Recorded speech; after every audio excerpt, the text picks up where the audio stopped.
Gawin na natin tong ating kulog. Malaki na. Sashlik. Hindi siya niluluto. Laman sa loob. Ang init. Grabe. What's up mga kosa? Dito tayo ngayon sa ating apartment. At nag-settle down na rin tayo dito. At for today's vlog ay pupunta tayo sa isa sa mga local approved na kainan dito sa pinuntahan nating bansa outside the Philippines. At ang pupuntahan nating kainan ay isa sa pinakamasarap na kainan daw dito sa Tashkent City, Uzbekistan. Let's go!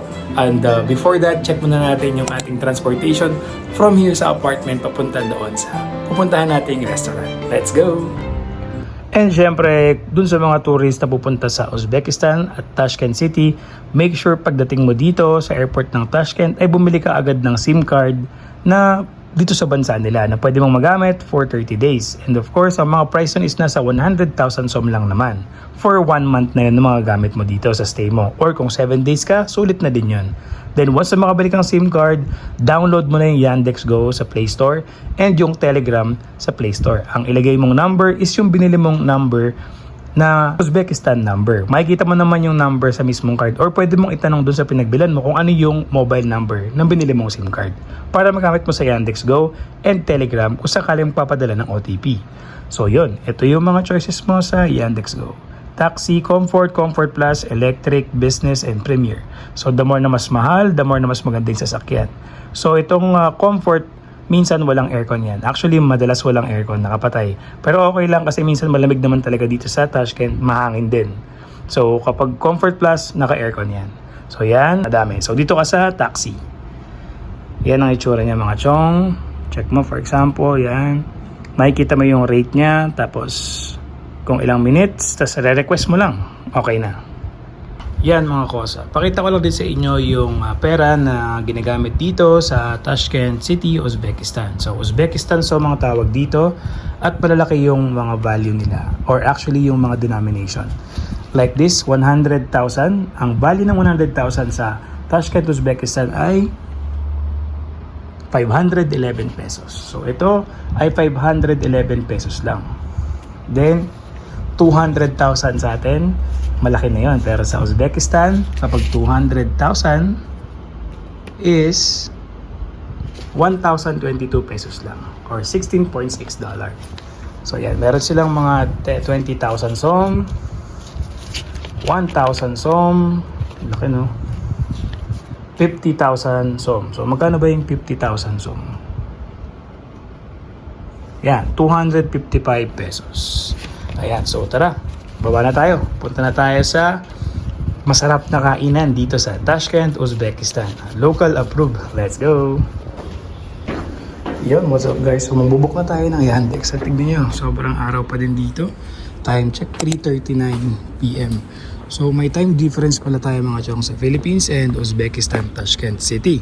3 hours ang time difference. So sa Philippines is nasa 6:30 PM na ng hapon. Or paggabi na dyan. Dito, 3:30 pa lang, mainit pa. Bumaba din pala yung ating babayaran sa Yandex Go. 14,000 som na lang siya. Meron tayong naka-reading 20,000 som at pipilitan na natin yung request. So yun na, may kumuha na sa atin. Black Chevrolet Onyx. Yan yung driver, yan yung plate number 300057FB. So dito nga pala, ang taxi nila kalimitan ay Chevrolet. More on Chevrolet. Pero marami din sasakyan dito like BYD, Toyota. So marami pang iba.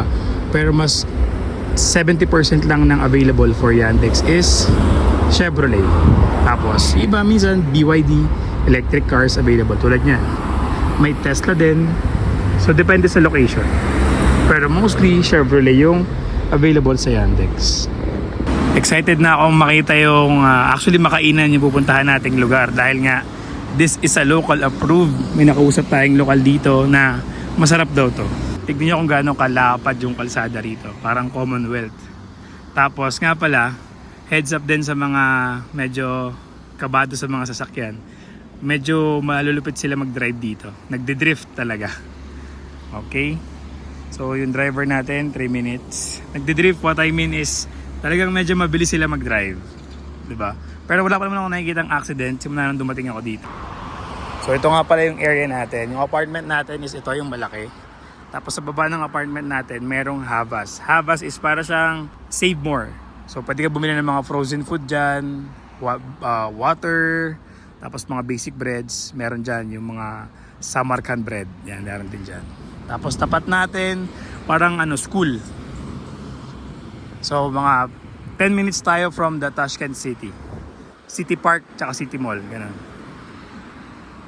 Okay, so temperature update pala. So yung init ba? Ngayon is July. So summer ngayon sa Tashkent, Uzbekistan.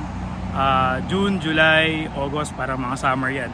37, so parang Pilipinas din kapag summer ka nagpunta dito. Pero once na dumating na yung mga October, November, December, malamig na yan, may snow na. Ito guys yung sinasabi ko, may arrow, yung pinpoint. So tatapat ko lang yung cellphone ko sa arrow, lalapit ako doon. Para doon ako ma-pick up ng Yandex. Ito na siya actually.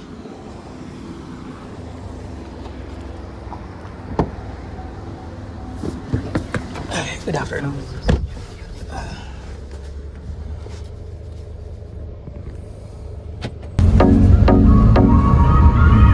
So yung ibig sabihin ng Lorexona is pharmacy. Sunod-sunod yung mga pharmacy dito. 4 minutes na lang doon tayo sa exit natin.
Yan mga chong, dito na tayo sa lugar na pupuntahan natin. May restaurant din sa taas. Nomdor Somsa Osh Markazi. Yan.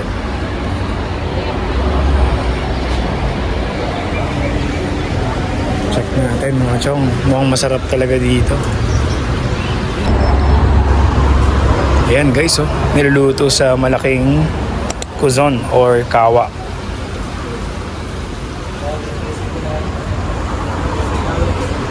Sa dulo.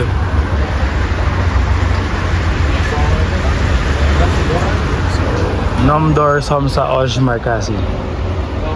Ito yung kanilang menu guys. Tsaka yung price. Sashlik. Parang kebab. Pero sashlik yan. 17,000 som. Yan. Translate nyo na lang. Ito naman yung follow. Yan. Di ko lang alam kung saan na-order dito bago umakyat sa taas. Ito naman yung somsa. Grabe, sarap ng amoy guys. Hindi siya niluluto. Sa parang oven, stone oven. Ayan. Somsa. Nice. Ito yung kanilang dining area. Ayan. Ang malaki. So, pwede ka sigurong umorder dito. Tapos, daming waiter. Mga naka-blue. Pwedeng outdoor. pwedeng indoor. Ayan.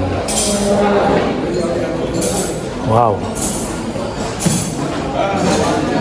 So may mga salads din sila dito, vegetable salads, drinks.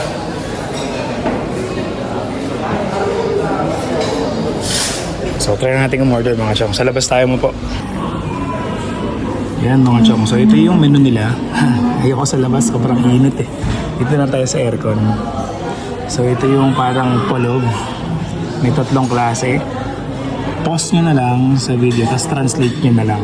Ito yung samsa. Ito yung sashlik. Ito hindi ko alam kung ano, pero soup to, soup. So yan. I-pause nyo na lang, tapos translate nyo sa Google. Kaya lang, may ano eh. Yan. Alright. Hi, good afternoon. So, meron na agad tayong language barrier. Ito lang daw available. Kinuha natin yung maliit lang. This one? Small? Okay. And kuha tayo ng vegetable meat samsa. This one. This one. Okay. And sige, kuha rin tayo ng sashlik. This one. Okay. This one. This one. Yeah. This one na lang, wala daw to. Tapos kuha tayo ng sige, ito na lang.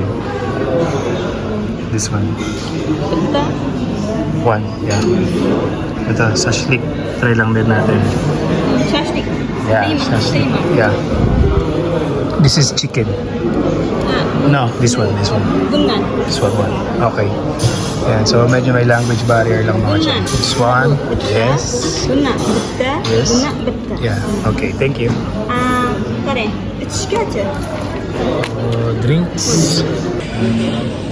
So yun lang, language barrier lang ang medyo issue. Pero kung meron ka namang data, pwede mong i-translate. Tulad niyan. Give me one still water, small. Kasi dito sa Tashkent, Uzbekistan, most of the people is drinking sparkling water or soda water. So make sure kung order ka ng bottled water, sasabihin mo still water. Kasi kung hindi mo sasabihin still water, baka ibigay sa'yo is sparkling water. Alright? So ayan, order tayo ng, siguro madami itong na-order natin. Pero maliit lang naman sinabi ko. Wala daw to eh. So ito lang, polov na maliit. Tapos wala din itong meat vegetables. Ito lang daw, isa lang. Tapos itong sashlik, isa lang din. So tara, hintayin na natin. So dumating na yung polov natin. Malaki yung plato. Pero feeling ko kaya naman itong ubusin ng isang tao. Marami din yung rice niya. Siguro sa akin, sakto lang to. Sa iba, sobra to. Di ko alam kung beef to or lamb. Pero yan lang yung available nila. Wala yung dalawa. Ito lang yung available. So this is 42,000. So dumating na rin yung samsa natin na isang piraso. 13,000 sam naman to. Tapos yung isang sashlik na lang hinihintay natin. So, bon appetito. Let's eat guys. Bilay na natin tong ating polog. Spasiba. Sakmat. Saka yung ating bagong dating na sashlik. Malaki siya. So this one is 17,000. So may kasama siyang sliced onion, white onion, tsaka resibo. Ticket number. Okay? So yun yung order natin. Picture muna natin pala bago natin kainin.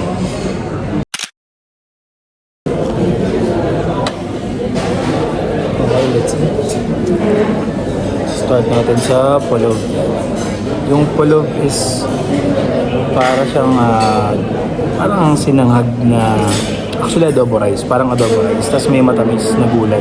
Sabi nila carrots daw to. Yung dilaw is carrots, tsaka yung orange, syempre carrots. So dalawang kulay yung carrots daw nila rito. Dilaw at tsaka pula. So may carrots, may pasas, may garbanzos, tsaka may beef. Diba? Lagyan ko lang ng konting paminta. Let's go.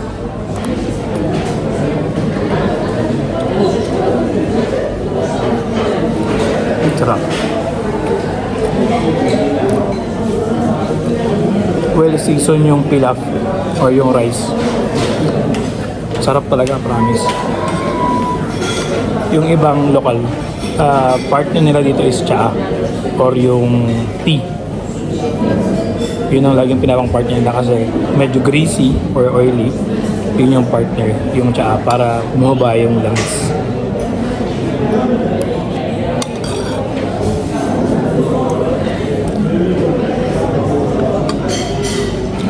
Check naman natin yung shashlik.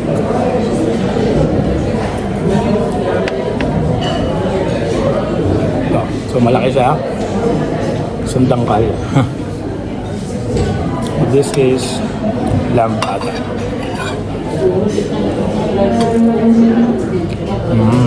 So beef.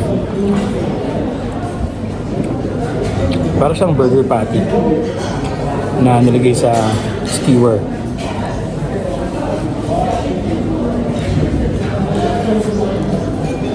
Sarap.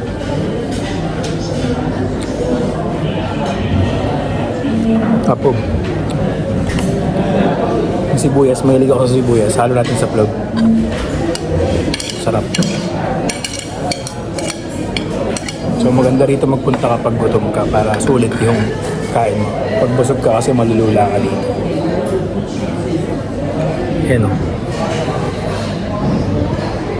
Kain muna tayo mga chong.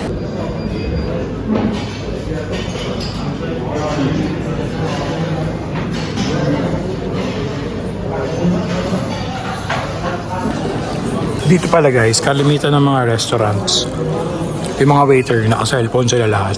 As in, naka-cellphone. Kasi yun yung pag-take ng order sa mga customer using their cellphone. Nandoon sa cellphone na gamit nila yung menu or yung POS. So sa atin kasi di ba sulat-sulat pa din. So dito kaya lahat naka-cellphone tulad niyan. Kasi nandun sa cellphone nila yung take order pad. Tapos diretso send na yan sa parang system nila. Sarap guys. Nahubos natin. Itong samsa, hindi ko alam kung kaya ko pang kainin to. Pero sige, tikman na rin natin. Para naman siya para siyang toasted siopaw sa atin. Kasi bread siya na may laman sa loob. Ganun.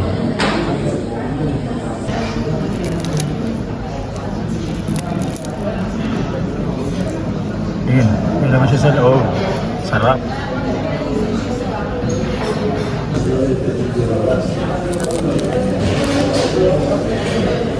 Daming laman.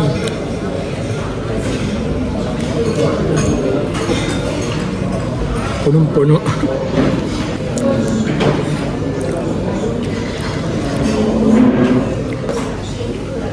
Grabe, siksik yung laman mga chong.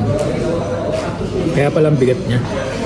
So parang binalot lang siya sa tinapay na manipis or parang empanada wrap tapos panimit na siya. Sarap. Legit.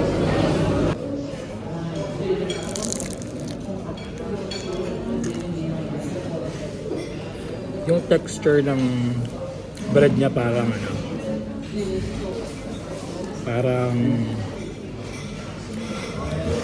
toasted na hindi siopaw kasi manipis lang siya. Parang empanada. Pero yung texture kasi para siyang opia. Yung balot manipis lang. Pero kapal na laman. Samsa.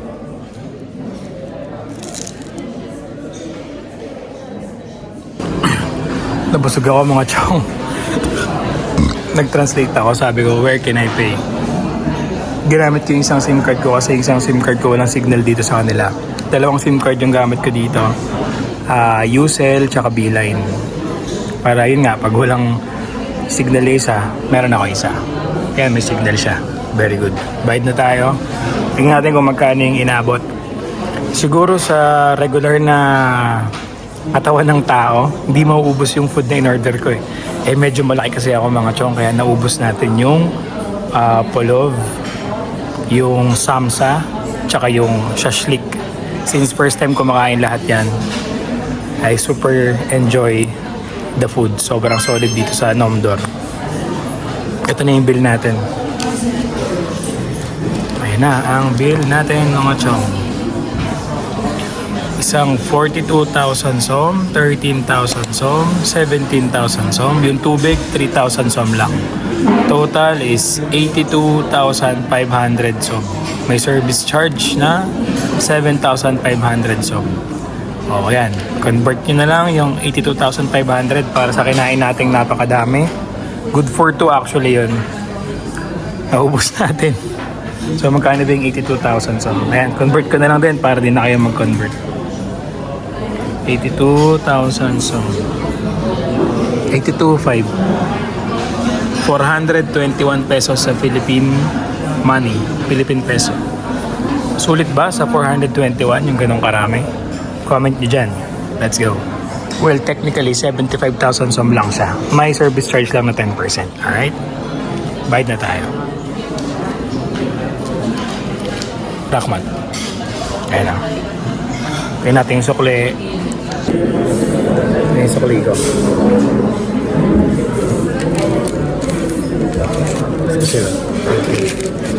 Thank you. Then change natin 12,000. Oh, okay.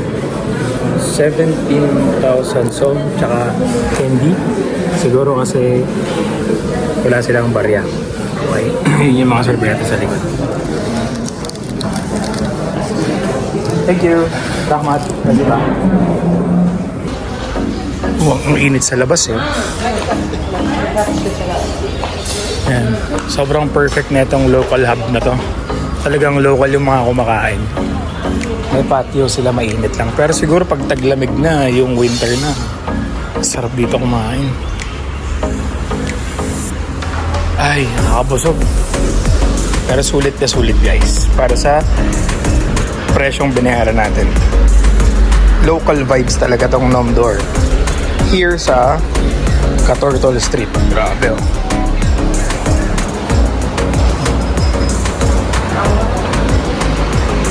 So dito sa area na to sa labas is more on take out tsaka yung mga madali ang kain lang sa labas. Solid. Diba? So kasi yung best Puzon, yun yung laging na-feature sa mga vlog na napapanood natin. So ngayon, try nyo dito sa Nomdor. Medyo mahirap lang yung language barrier pero yung local vibes ay nandito. Nomdor, Somsaos, Markazi. Marami ring Nomdor mga chong, hindi lang tong area na to. Ito lang yung malapit sa apartment ko.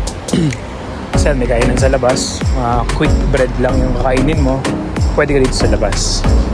Yan yung lutuan nila, lakas.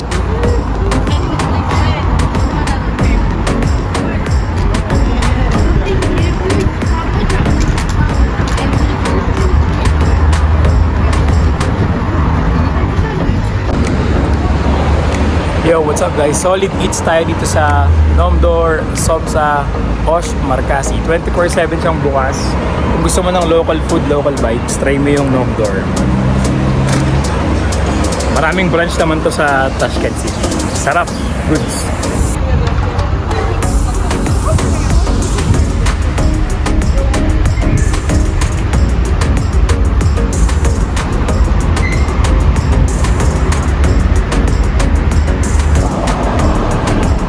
Yo mga Jong, mag-share na rin ako sa inyo. Share ko lang yung nangyari sa taxi kanina pagbaba ko. Hindi ko na tinapik kasi para dire-diretso yung content natin. Matagal, siguro mga 2 weeks na ako dito sa Tashkent. Na-experience, hindi ko pa na-experience yung walang sukli sa Yandex. Actually, yung mga hindi susukli is mostly sa airport. Kapag wala kang barya, nagbayad ka ng cash. Kaya kailangan meron kang barya para sakto yung bayad mo. So, di ko pa na-experience isang beses lang sa airport kasi turista ka. Ngayon, for 2 weeks, napabalik-balik ako dito sa mga tourist spot area.